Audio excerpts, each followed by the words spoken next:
And we are live. All right, so I'm going to, let's wait a little bit. Let's wait a couple of minutes or just a few seconds until people come in.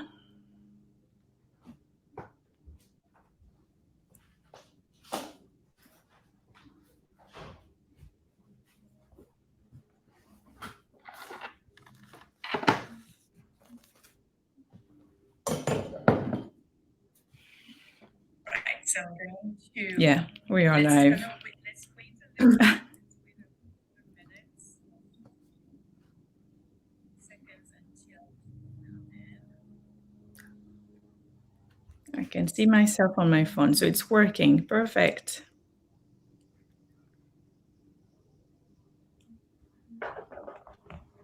I hope everyone is doing well.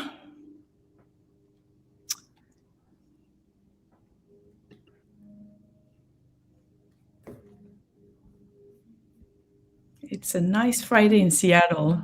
It's amazing the weather we have. We had almost no spring, and suddenly this week is just like sunny and warm. So it's really nice. In which city do you live now? You say you're in? Oh, Newcastle. That's south or north? It's the northeast, and pretty much as far north as you can go in England. So we're quite close to Edinburgh, in fact, in Scotland. Okay, yeah. Nice. So a bit cooler. Do you get often, or you can just drive, right? Yeah, you can. Yeah.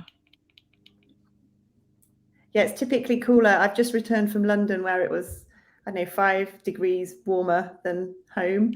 I really, really noticed it. All right, so let's start. We have a very, very interesting topic to address today. It's keywording. Good morning, everyone, and welcome to Café PICHA. I'm Josiane Faubert, the founder and managing partner of PICHA Stock. And today I'm really excited because we are talking to Clemency Wright. She is an expert. You probably didn't know there was such a thing, but she's an expert in keywording. She has more than 20 years of experience. And we're going to address that because it's a very important part of a business. It's a very important part of the stock photography industry. It's a very important part of footage industry. So some people don't understand it, but it's really key to understand it so that our assets, our visual assets, could be searchable, could be promoted as they deserve. So good morning, Clemency. Thanks for being with us today. I know you're tired, so it means a lot that you showed up. Thank you so much. No trouble at all. It's always lovely to speak with you, Josiane. And yes, it's my afternoon here. And as I said, I've just returned from a week in London, which hasn't happened for 3 years. So I'm a little bit jaded from that. But also I'm very excited because I did a lot of talking about keywording there as well. And we are discussing my favorite subject today. So that's also good. Perfect. So tell us who you are, where do you live, and what do you do? So I'm Clemency. I live in the northeast of England, in a city called Newcastle upon Tyne. I am a keywording consultant, and I work with clients who manage digital assets, which can be photographs and videos and other types of media, to help them make that content visible within their internal archive through a search system or a search database. Or you could be a photographer who has images that you're submitting to stock photo libraries. I work with those as well. And I work with larger organizations that are distributing image content and video footage to third parties. So my work is all about search. It's all about improving visibility and access to different types of assets for different types of clients, both very big ones and very small ones, in lots of different ways. So the technology is very, very varied. But basically the work that I do is always about how can we help users find this content as easily and quickly as possible. Yeah, that's good. But so I don't know many people who are doing it the way you do it. What brought you into this industry? Like, did you study media, visualization, digital asset management, or how did you get into this industry? I didn't study anything specific. I was talking to an old colleague, a really dear friend, yesterday at the conference, who worked at Getty Images when I joined there around the mid-2000s. So we were catching up about this exact subject. We'd both seen an advertisement in the printed newspaper called The Guardian here in the UK. On a Wednesday, it had arts and creative section jobs. And we had both seen adverts, and we'd cut them out and we'd rung up and we'd applied. It was very old fashioned when I started out. And the job that he'd applied to was called Wordsmith. And by the time I applied, they were calling it Search Data Editor. And it basically said, do you like helping people find things? Do you like photography? Do you like creative things? And I just thought, yes, yes, yes. So Wow. I got a job at Getty Images, which I felt lucky to get, called a Search Data Editor, which we would now say is a keyworder, full-time, in a big team. You know, Getty at the time employed maybe 10 people, keywording full-time, all the content in-house. Wow. Wow. Over time, that's completely gone. They don't have teams like that anymore. A lot of it's outsourced to different regions and, you know, freelancers and what have you. But after working on the keywording for a while, I became more interested in the language and the actual keywords themselves. How did they decide what keywords we should and shouldn't add, and how do we decide what to add them to? So I sort of moved a little bit sideways there and spent most of my time at Getty in the search vocabulary team. So the training was all done on the job. It was all done as I worked on the Getty Images thesaurus. We had things like, you know, photographers come to speak to us about their imagery. So we had a lot of creative input in the work we did, but all the training was done on the job. And then I just became more and more interested in how else I could use that skill. Yeah.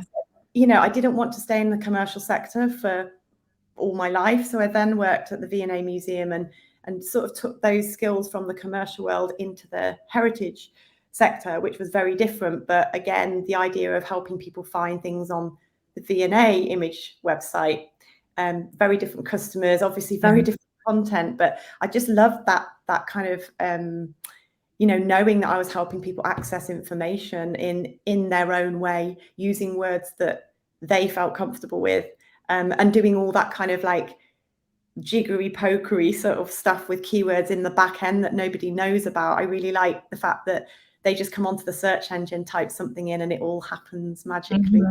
That's so funny. I love it. And I love, like, in typical British fashion, they use the first title was Wordsmith. I love it. I feel like we should frame it somewhere. I feel like it's a beautiful story. Yeah. But so before we move on, can you tell us, so what is a keyword and what is its purpose? Yeah, a keyword is, we're talking about imagery and video really here. It's a word to describe what we can visibly see in the image or the video.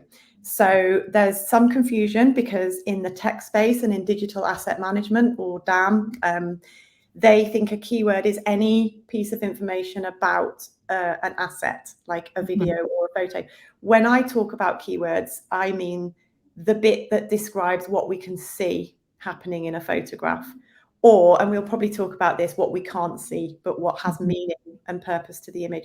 So if you imagine, you know, you're walking past an advertisement on the high street, on a bus stop or a billboard, and it's for perfume, you can see the bottle of perfume, you can see there's a model holding the perfume, and she's, you know, on a yacht. Those elements that stand out are going to be keywords for that photograph in the brand library, in the organization that manages that content, so that they can find pictures that they're, you know, looking for whatever purposes. Yeah. And the value they have is to make content findable as well. And that can be internal or external. It can be commercial purpose. It can be, you know, non-commercial. I do keywording for nonprofits and charities, where it's a slightly different, it's the same process, but it's got it's quite a different sort of end result that they're looking for. The goals are different. Okay. Would you say that if you were doing keywording, still with the main purpose of an image, an asset being searchable, do you have a different way of looking at it if it's, let's say, a marketplace like Etsy, or in the UK you have not on the high street, like for commercial goods, will it be different than for just visual imagery or footage? Will Yeah, it so be done differently? I think when I first start keywording for anyone, an individual or a business, I need to know what's the asset, where is it appearing, how is it being engaged with, and by who. And you're right that if you are putting images of the products that you want to sell, like let's say you make beautiful scarves, you handcraft them or print them, and you want to sell them on Etsy or not on the high street, the keywords you add, or what some people might say tags you add, will be geared up or optimized to work on that search engine, on that platform, as best that we can.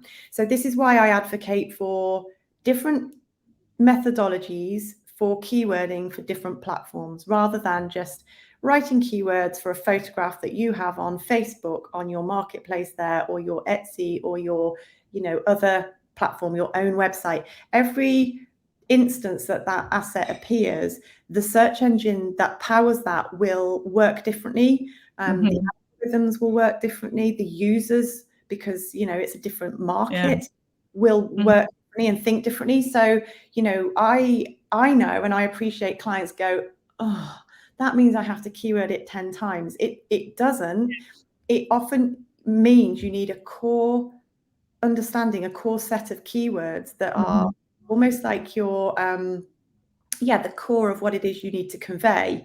And then around that, you pack it with helpful to, I don't mean pack by spamming, and I just mean you kind of optimize the terms for the platforms in the way that will work best on those platforms. So yeah, it's true what you just said, because on PICHA we have a few contributors who are also on other platforms, and when they upload, you can tell that it's coming from it, like they've tagged it for the other platform first before bringing it to PICHA. You can easily see it. Yeah. Like if Then I you look at clean it up, and if I look at a set of keywords, I can tell if it's been done by AI. I can tell if it was put up on, am I allowed to mention the names of libraries? Any libraries, they're all the same.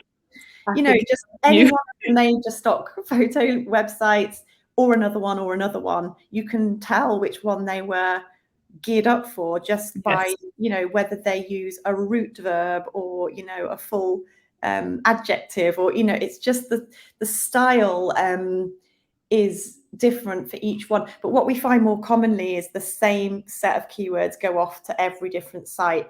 And then I ask clients, well, which site are you getting the best sales on? Which one performs best?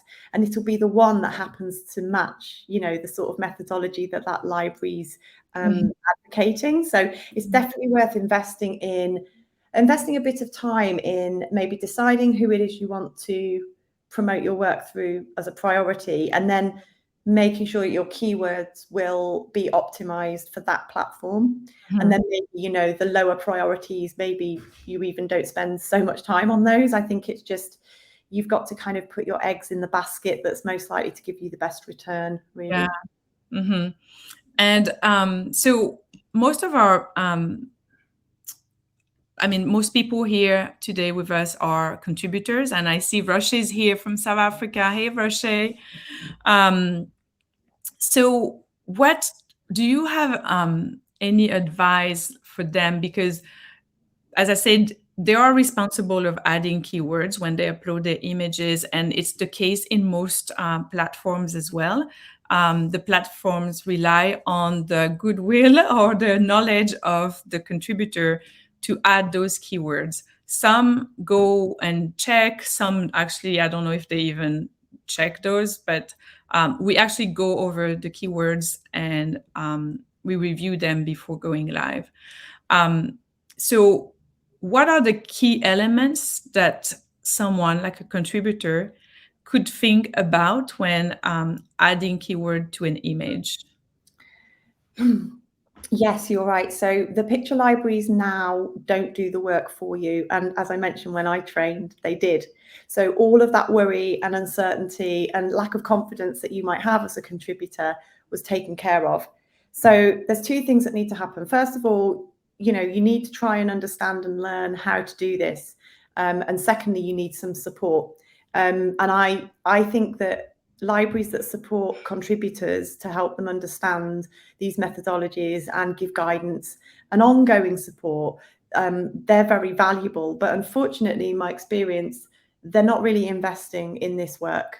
They are doing a few blog posts, or there might be a bit on their website about how to keyword. But as a keyword consultant, being my full-time job, and this is what I do for all my clients, I think we could go a lot further than that. So considerations that you need to think about are there any guidelines available, most importantly? If you don't find them, ask somebody who is in the team that deals with submissions, or contributors liaison person, or whatever role or title they have. Ask them for their keywording guidelines, or their keywording kind of methodology. If they have one, challenge them on it. If it's a bit vague, if it's a bit ambiguous, if you don't understand why they're asking you to do certain things and you genuinely wonder, is this just extra work? Try and ask them to clarify why that would be.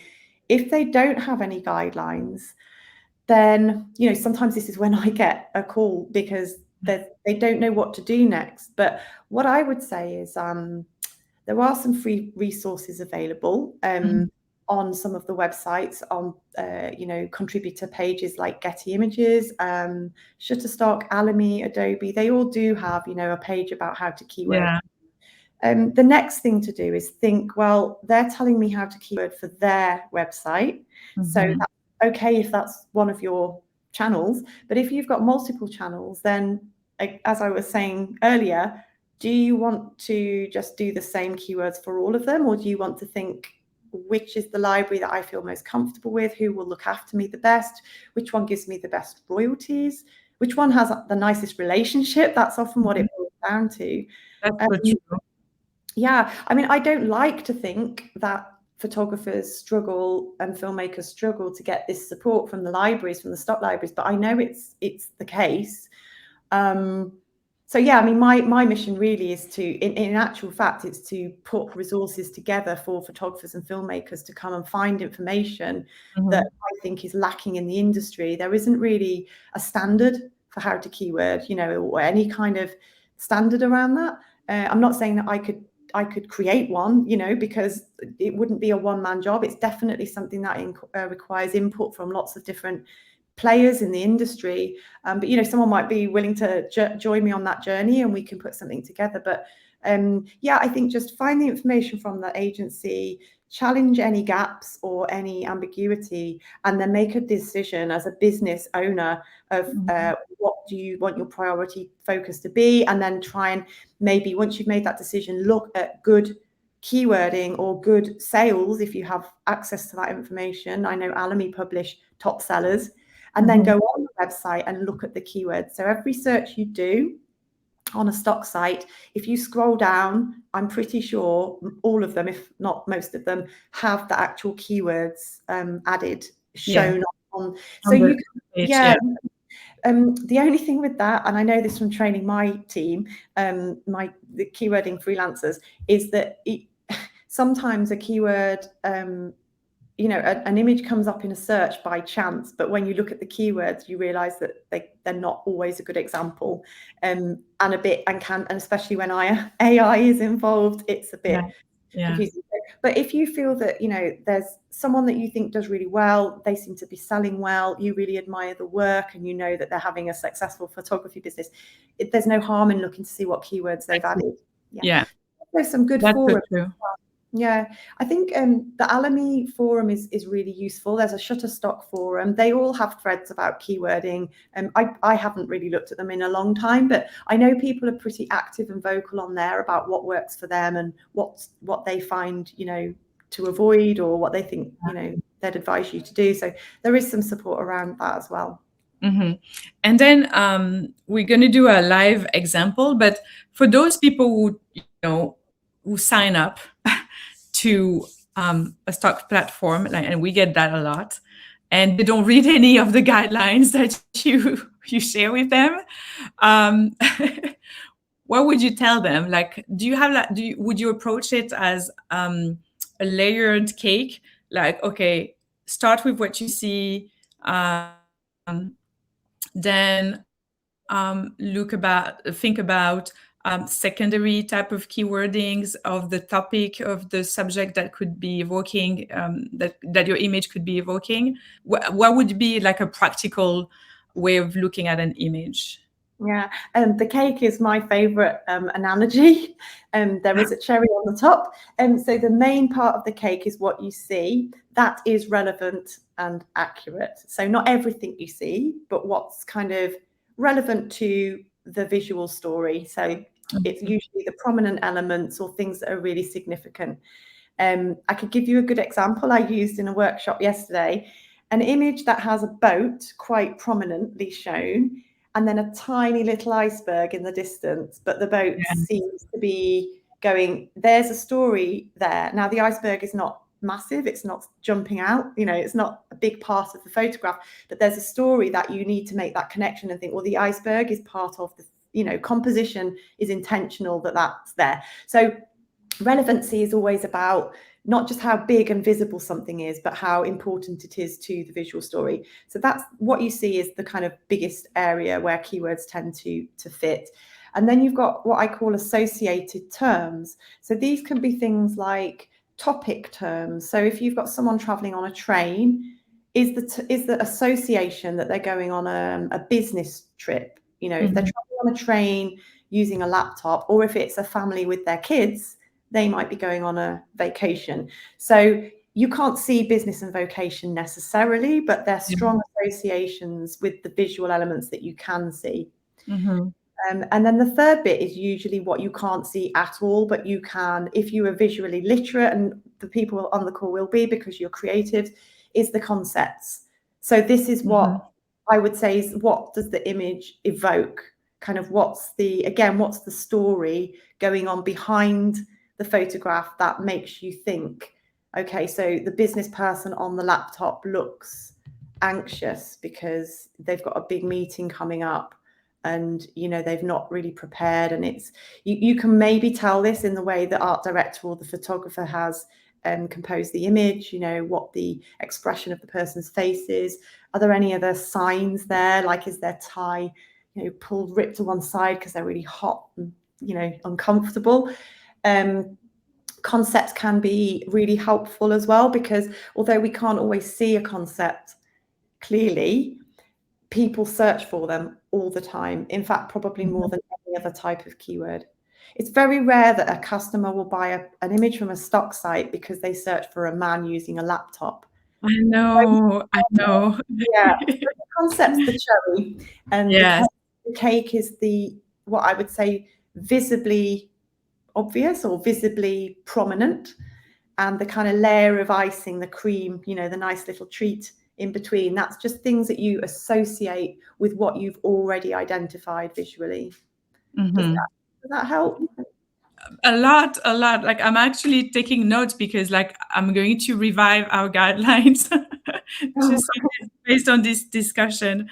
But so let's do a live demo. So there's a photo that we received from one of our contributor, Mohammed Abdul Rahman from Kenya. And it has plenty of elements. So I chose it because I thought that it was, it's not necessarily an easy one, but it's a good one. So here it is. So I think, let me move this way. Yes. Okay. You got everything in here. Okay. That's a lovely photo. And I can even, if you want to see a little bit more. Oops. Okay. I've moved. It's getting dark. Yeah, I can see the picture. And I think, hopefully everyone can see that. So again, just thinking about the cake, I would start with probably the person in this photograph, because it's a person, that's prominent in the image. I think from what I see, this is a woman, and she's sitting on her couch, and she's outside using her laptop, and there's a lovely bouquet of flowers in the foreground. And the couch looks particularly soft and comfy with those lovely big cushions. So all these things that are kind of jumping out at me are the visual keywords that I was talking about in that kind of the main part of the cake. The flowers are interesting because although they're really, really prominent, this is not a picture of a bouquet of flowers or roses. They're there and they add a nice element to the image and the composition of the image. But what you need to ask yourself is, if you were looking for an image of a bouquet of flowers or a bunch of roses, and you got this picture back of a woman using a laptop, would you think, oh, that's not a bunch of flowers? Oh, I can see the flowers. Okay, I can see why. So this is the mindset that we were talking about earlier, Josiane. The mindset I have is, okay, flowers. Okay, is that what a customer would expect to see on a search for flowers? Maybe not. And then there's a weighing up kind of process that goes on in my mind as to whether I should or shouldn't add that keyword. Now, I appreciate this is the problem for some creatives. It's like, how do you know? But just look away from the image.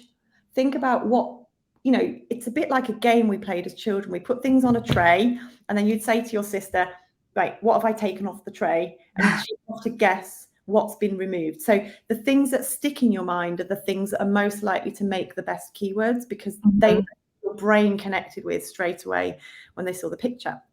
Now, I'm also thinking about sales, because for my clients, and I'm sure for your photographers, you want to sell more content. So I'm also thinking about differentiation. And the couch, as I mentioned, looks particularly comfortable. It looks like she has her feet up. It looks like she's out in the sunshine. This is a very relaxed person, either working or online shopping or whatever they are doing. But I'd even say, probably remote working from home or something like that. So I would want to differentiate her from someone who's just sitting on a sofa or sitting at a desk, because this whole story that I'm seeing here is about she's comfortably, confidently working from home, in an environment that's extremely, pleasant and pleasurable. So, although I wouldn't say, oh, it's a photograph of a comfortable sofa with cushions on it, I think adding those keywords can help differentiate this type of image from any other image of someone using a laptop. And the reason you would add things like that, even though someone might say, yeah, but they're not prominent, they're not the most kind of obvious thing, is that in a big library like Getty, where you've got, I think, over 200, probably more like 300 or 400 million assets. You've got so many pictures of people working on laptops. You need a way to allow the customer to narrow down and home in on the type of image they want. And this is where we get more into the creative aspect of keywording. What's the feeling? What's the style? What's the emotional connection, of the image making with the potential buyer? So I would say, try and keyword the mood and the tone using key terms that are associated with that mood and tone. So the relaxation's coming through, the comfort, the fact she's outdoors, and all of those things. With regards to keywording the person, this is a whole other topic, which maybe we cover a separate time. I can't know anything about this lady. As a keyworder, my job is to keyword her age, her gender, and her ethnicity, which I can't really do. Not because, you're showing it me on the phone. I literally don't have access to her model information. So we've talked about this before, I know, but in an ideal world, every image of a person would have a signed release, especially if it's being sold commercially, legally, you need one. With that information captured, because then what you can say to your models is, this will enable me to tag your image to make it more accessible and visible. I don't know if you remember going to the libraries, the stock libraries that have the search filters down the left-hand side usually, and it will say, male, female, outdoors, indoors, day, night. Then it will say something like white, black, Hispanic, Asian. Then it will say, sometimes not even on the front page, but in the keywords, it might say the sexual orientation of the person. If it's a couple, that's not heterosexual. There's all these layers of keywords for people that, as a keywording professional, I wouldn't ever just add them without being able to verify the information. So I couldn't give you any keywords for that lady other than I think she probably identifies as female, and that's probably as far as I'd be prepared to go. So, but remember, it's like and we're going to talk about the inclusion in keywording, but like you've noticed that she has braids. Is that something that you will definitely add on?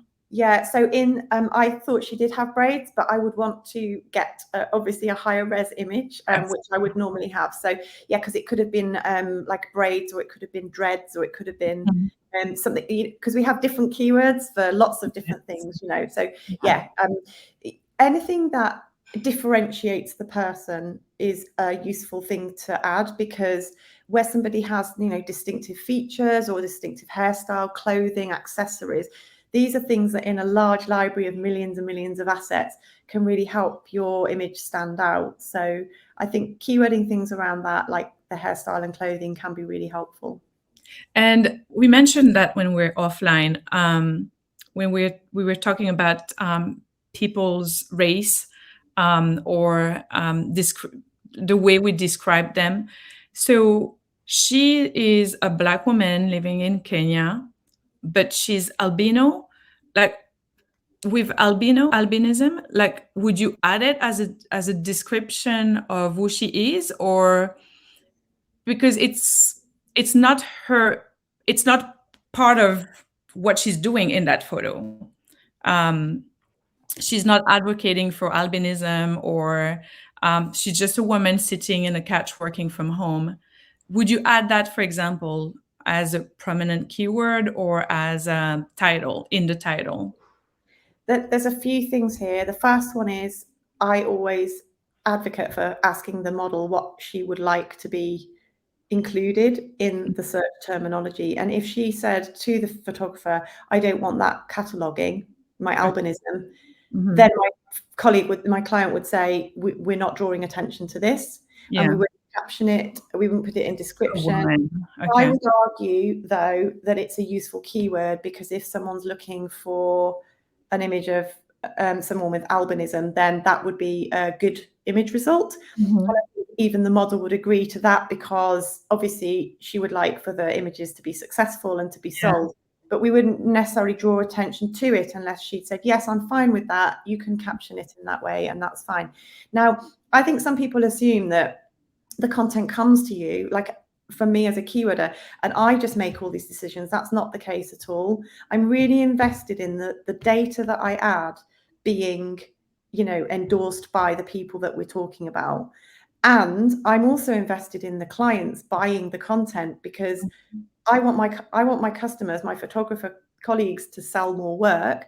So I need to try and get them to understand the value of adding these terms to the caption and the description. Because the other side of the argument is, if I'm looking for photographs of a Black woman from Kenya, you know, working on a laptop, who is albino, I absolutely need to have that word searchable somehow. And so I'm a bit of a negotiator, if you like, of language. So I negotiate with the person being depicted, what their needs and expectations are. Then I kind of negotiate on behalf of the external end user, who I'll never meet, I'll never know. But I'm trying to help them too. I'm trying to help.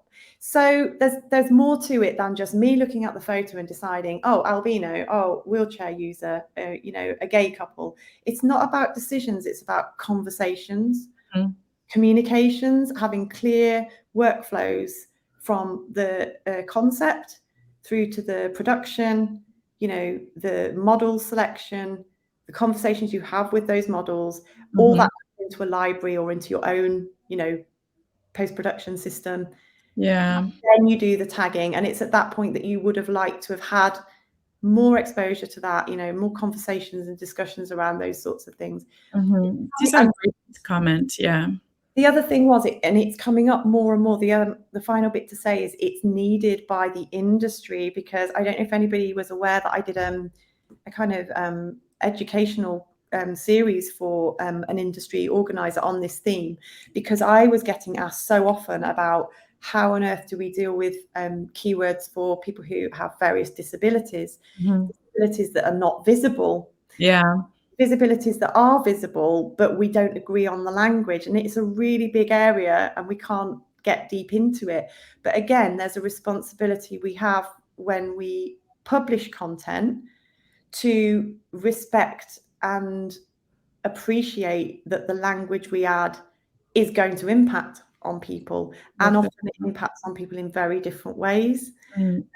So I don't do this, at speed. I don't do it at scale. I don't use a machine. I think about it and I put my sort of brain into action, because I want to know that we're not, and it's not just about not offending people, it's about working through a very difficult topic. Yes.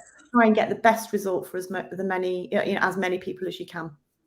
And I love your point, because honestly, it also shows that, you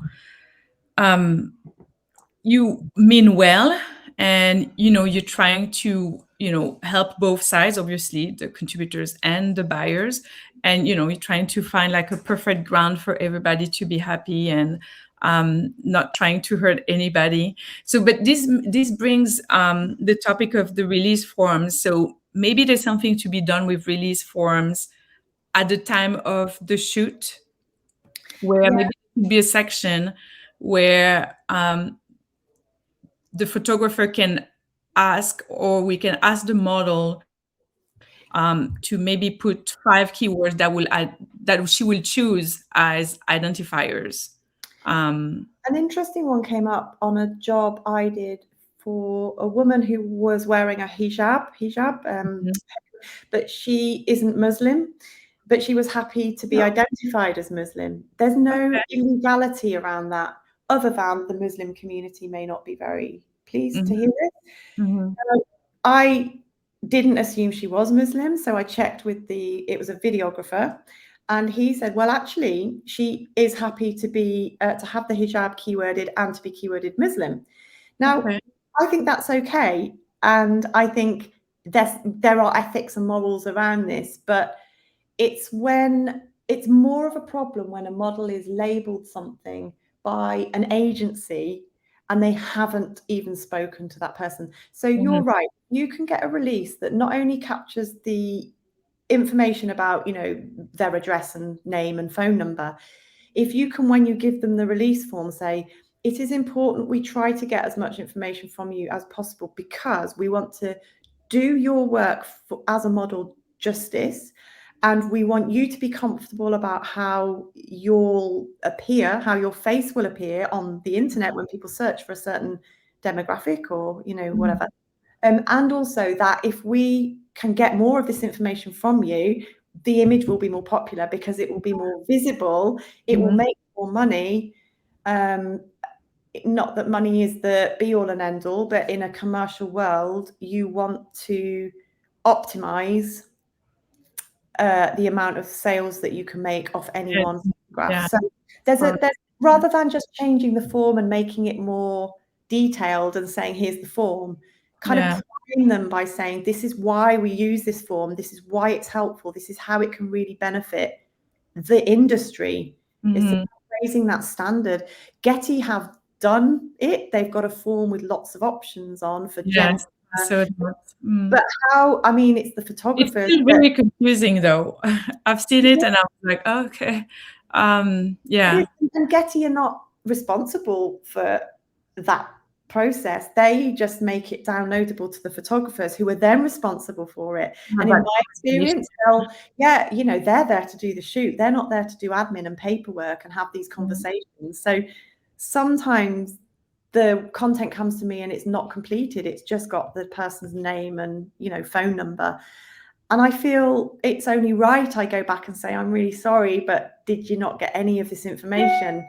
There's only so much I can do. And then they kind of go, oh, yeah, that's a really good point. We'll do this from now on. So it's an education thing. It's about learning and appreciating the value and building it into your workflow. It's any opportunity to kind of optimize access to the content, and the model form is a really good place to start.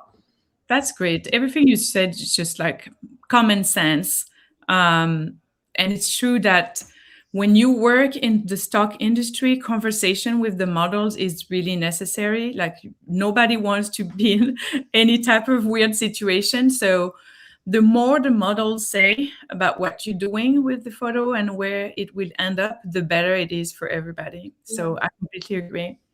Yeah, I think I just noticed a comment about a keyword section on a model form. That's also a great idea. Obviously, no one wants to add more work to everybody, but sometimes I've seen a shoot come through for keywording that has like suggested keywords attached, suggested concepts. They're so helpful for me.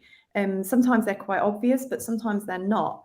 And these can be things that are non-visible. So I mentioned a non-visible disability. You know, perhaps this person has autism and the shoot is all about, you know, they are a young person in a role that wouldn't normally be accessible to them because of their autism, and that it's a commercial shoot, but there's like an editorial or a reportage element to that shoot. It's useful for me to obviously know that I can't see it. Yeah. Another one was a shoot that I'd done for a lady who was going through chemotherapy. You wouldn't know from looking at her, but it was her day in the life. So it was her, you know, getting up in the morning, she was having breakfast, she was working, she was walking her dog, but she was living with cancer and receiving, you know, a very, very difficult treatment. Now, this is funny because you don't really expect these images to be on a commercial photo library, but it's happening more and more and more because all the big brands and all the buyers and all the customers out there that we're doing this all for anyway want that authenticity. They want stories. It's all about storytelling. And these are why we're using authentic people from diverse backgrounds, because it's the only way you can do it authentically. The next step is to just work out how to catalog that content. Oh, all right. Are you still in? Okay. Something Yes. happened. Good. All right. Yes. Well, so we talked about contributors and how they should think about tagging images. So what about image researchers, image buyers? What would you say? How can we help them? Like, how can we make it easy for them? So is it only about conceptual keywording that would be the best way to help them? No, I've just found that one is overlooked so often. I think the way we can help them depends a lot on the interface, so the platform, the website, the technology, and I mentioned search filters. So things like that make a difference to someone finding content, because if they come on and it looks obvious, you know, where I can pick pictures of women who are in their 20s, who are Caucasian, who live in Europe. You know, if you can tick all those boxes because they're there and you see them, you'll get some nice search results. But obviously not all sites behave that way. Maybe your contributors aren't using stock sites. Maybe they have their own web platform, or they're using multiple stock sites where it all is done differently. To some extent, there should be more guidance for picture buyers as well. The ones I've spoken to are just so good at it through experience, through years of understanding how different content is keyworded on this library. I know how to get to it because I understand how they do it. That's frustrating, because if you're a new picture buyer, if you're new to the industry, or you're kind of temping, or, you know, not everybody has that bank of knowledge that someone with 20 years experience has. I'm all for making it accessible to everyone, not just the people who know how to search, you know, on the specialist library. But yeah, I think, like we were saying earlier on about guidelines for tagging and keywording content, more could be done for searching. Yes, I agree. Yeah, and it crops up a lot in my bigger projects where big organizations have content in the millions and lots of different users. Like sometimes they're marketing or advertising, but sometimes they're not. They're academics, or they're fundraisers, or, you know, they're not in that space. They don't have that mindset. They can't find content because they have no idea what words to type in. And for those people, we work to produce like training, a training course, or we might do a kind of handbook for them just to walk them through. The best way to get these types of images would be to follow these steps. I said you can't ever really know for sure what a customer will search for or what they're searching for. So it's a case of just doing as much as you can in the tool that you have. And it all comes back to communication. Everything that I say today, it's always about having good engage with them.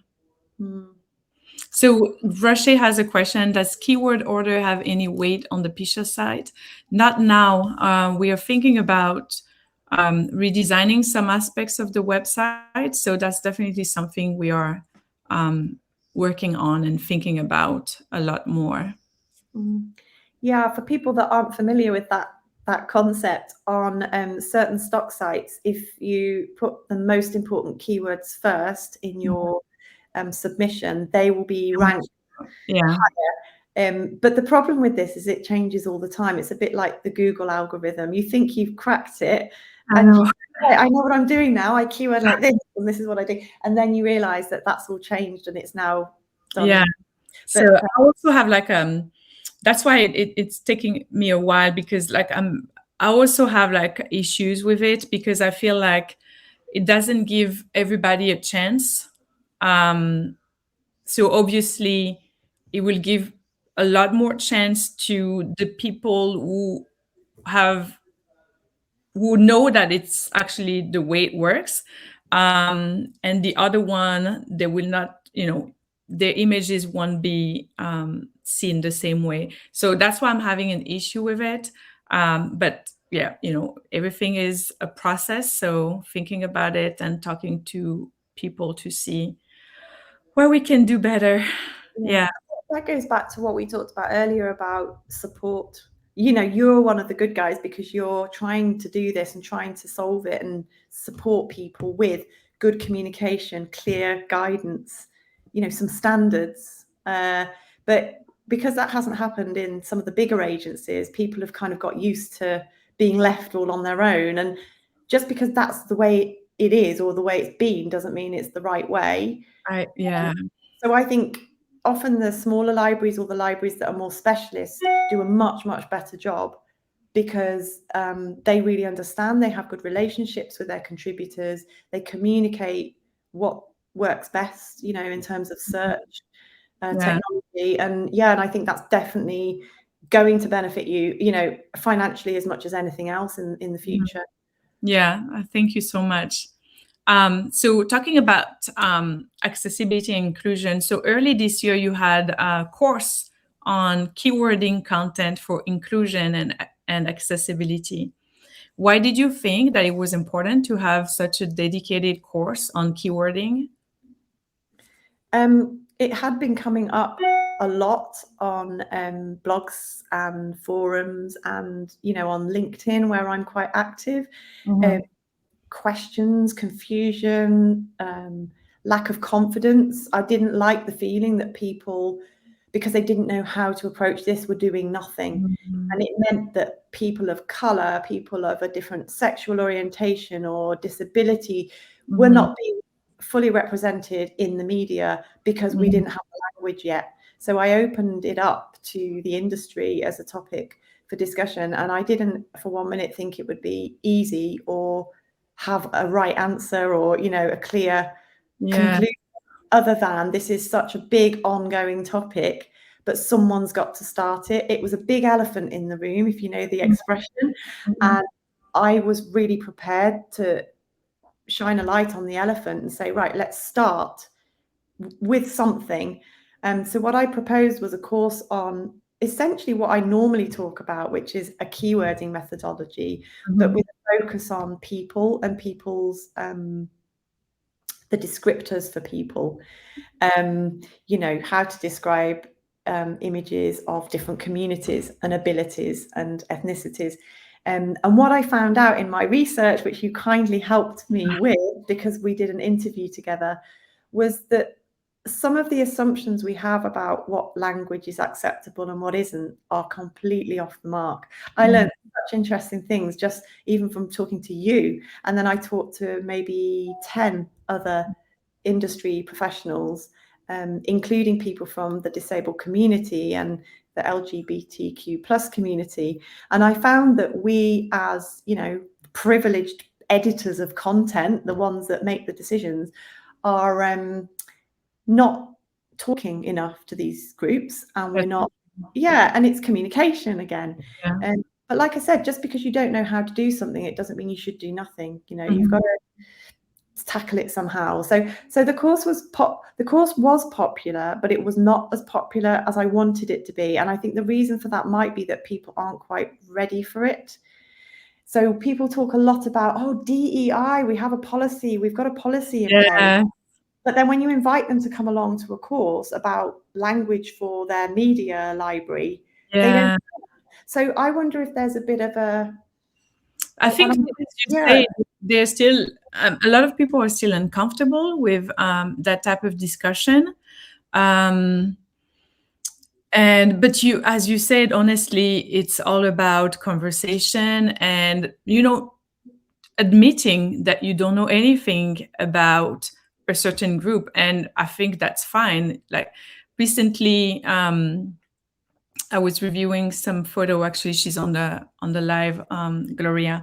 But I did change, like when I was reviewing the photo, the title was not descriptive enough, so I changed it, and I changed it to a man doing something. I don't remember what he was doing.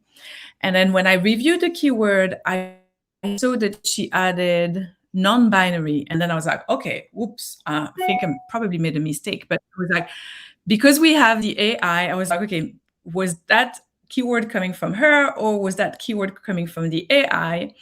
So I should just shoot her a message. And as I said, we WhatsApp our contributors. We just like a WhatsApp away. So I'm like, hey, Gloria, quickly, please, sorry. This image, I take a screenshot of the thing, and I said, can you just confirm that the keyword is non-binary and that you've added it, and that's how the person see himself? It's like, oh, themselves. And she's like, yes. So I say, okay, I'm sorry because I've added a title and I put men, but I'm going to change it. Don't worry about it. So yeah, it's about conversation and not admitting that, we don't know everything and that we have to ask questions.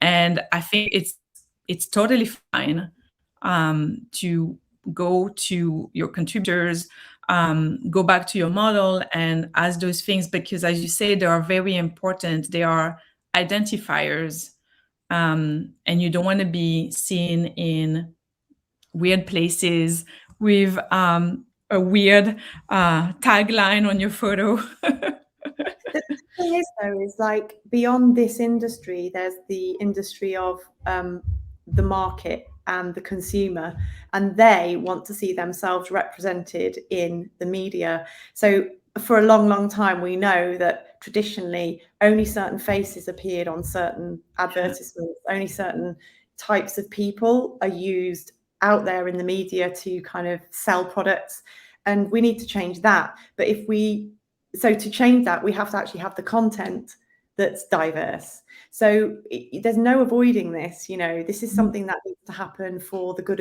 of the greater good, really. Because, if you want to get deeper and deeper into it, we are only reinforcing stereotypes if we don't tackle, the issue of dominance in the media, dominance of image. But yeah, the language is the key takeaway from the course that I ran was that it's continually changing and evolving. You won't ever get it right all the time for all the people. It's the willingness to try that matters, and it's the courage to admit that you're probably going to make mistakes, but you'll be self-aware enough, like you did, to go back to the source and ask, what do you want from this?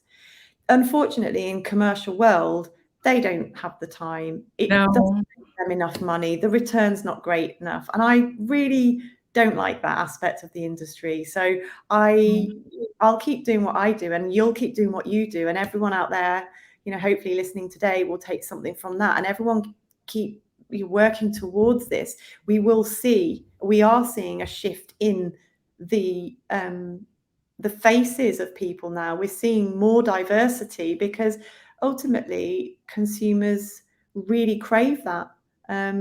So it's got to be a good thing all round.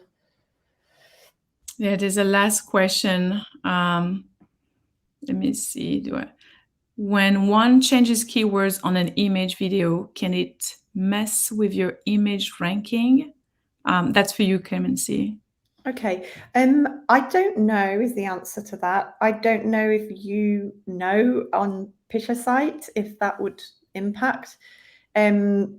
I think some of the forums talk about this and advise you kind of don't mess with keywords, but I wouldn't understand why that is the case. One thing I do know is that if you are adding fresh content and uploading new images, that can improve your ranking. Mm-hmm. So what the algorithm wants to see is content coming in regularly and frequently. Yeah. But in terms of individually editing a record, I'm afraid I don't know. And I probably imagine that if it did make a difference, it wouldn't be across the board. It would be, like I've already said, some sites, yes, some sites no. But yeah, like you, if I found that I'd keyworded something ever and it was not correct, I would go back and edit it regardless, because I would want that, I wouldn't want the responsibility of knowing we'd used the wrong keyword. So but with questions like that, Riche, I would just, if you're submitting at volume and you've got an email address that you can email to the contributors support people, if that exists, I would ask them that specific question, and hopefully they'll be able to give you some information. It's a slightly more technical question than I would be really experienced to answer. Mm-hmm. So, Riche, for us on PICHA, because we don't have a weighting system, so it doesn't matter, but we add on keywords that we think are relevant and that we think are people search a lot more for. So it doesn't matter for us. You can change your keywords, but we always look at it and we make sure that all the best and relevant keywords are in there. What we are actually been doing, and I was talking about it earlier, is right now we have, because we have an artificial intelligence tool on the back end, we're supposed to add keywords. And I think that it doesn't work well all the time. We are actually reviewing some keywords. So I was telling Clemency offline that we are removing beautiful and attractive, because when a contributor added to a photo, and sometimes there's like emotion to the photo, maybe it's somebody that obviously you find that person beautiful and attractive, it's your model, but it's very subjective. Beauty is very subjective, so that person could be beautiful and attractive to you and not to other people. So because we don't want to have like that type of subjective keywords, we are actually in the process of removing them, unless the person is really dressed up as sexy and therefore attractive, then it's relevant. But if it's just beautiful as it is, we're just going to remove them. So we're in the process of doing some work when it comes to keywording. And obviously we'll update you guys on new stuff coming into the platform. But your thought, Clemency, on AI then, and that would be probably our last quite a quick response, I think. Yeah, in instances where, so I don't use it for any of my client projects, and where I have come across it for a client, it's not been particularly helpful. It can be helpful to automate certain keywords like the orientation of the image and whether the image is black and white or color. And it can, to some extent, be helpful. It's pretty good with sport and can be helpful with news imagery, because the facial recognition aspect of AI is pretty good. It's quite impressive. But typically the content I work on is creative and conceptual, so it's not proven to be in any way reliable. You end up doing more work by removing it than you do by keywording it as a human being. I know a lot of the commercial organizations would really, they're driving hard towards AI, the use of AI to reduce costs and increase efficiency. But in the long run, I don't think it can ever replace the mindset of a human being who understands, the way a visual communicates with another human being. I just heard a great thing on the radio a year or so ago. It was some kind of psychiatrist or neuroscientist or something saying AI has no IQ. And I really like that. Like it lacks the ability to do something with the information. It can't. Do you know what I mean? It's that it has information, but it has no meaning because it's not. And it has no worldwide views, because honestly for us it's, oh my God. And the bias is a real problem as well, because we do know of lots of images on Google Images that have been really horrendously tagged. Yes. Very offensively. I told you, like a woman is always, even like a woman who's like in her 40s, 50s, he would say young. And I'm like, what the heck? Or a woman would be a man. He's confused with that. And I'm like, oh my God, obviously doesn't know all the traditional artifact that we could have. So yeah, it's actually creating a lot more work than it's meant to be. It's not ready yet for like a full-on tool. But as you said, we should not rely 100% on anything that's automated. So it's always good to have an eye, like a real person behind on your back end trying to improve. And as you said, also those things change, like, trends change, people changes. So it's relevant to have a person who can actually see those changes coming and do the work. Pandemic, an AI would not understand quickly enough that someone in a face mask has an infectious disease called coronavirus. Yes. It would see the pixels and it would go, oh, information, face mask. Yeah. But it doesn't know enough. It hasn't had enough time to train. So the training of the machines needs to happen so quickly to make it work. And as we all know, anything could happen at any moment, So there's that aspect to it as well. But thank you so much. If you guys have other questions, this is your last chance to ask Clemency anything you want. But it was a pleasure, honestly.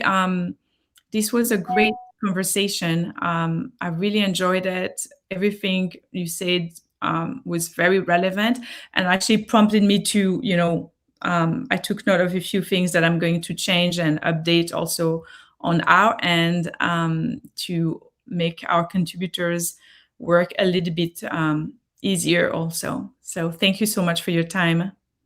Oh, it's my pleasure. It's lovely to speak to you. If people do have outstanding questions, you can find me on LinkedIn. It's just Clemency Wright. I'm happy to answer questions if I can help. Yeah, and if you can follow her, because honestly, you post, I don't know how many times a week, and she always posts relevant stuff. So you learn a lot from her just by following her. Thank you, Clemency. Have a nice weekend, everyone. Thank you. Bye. Take care, guys. Bye-bye.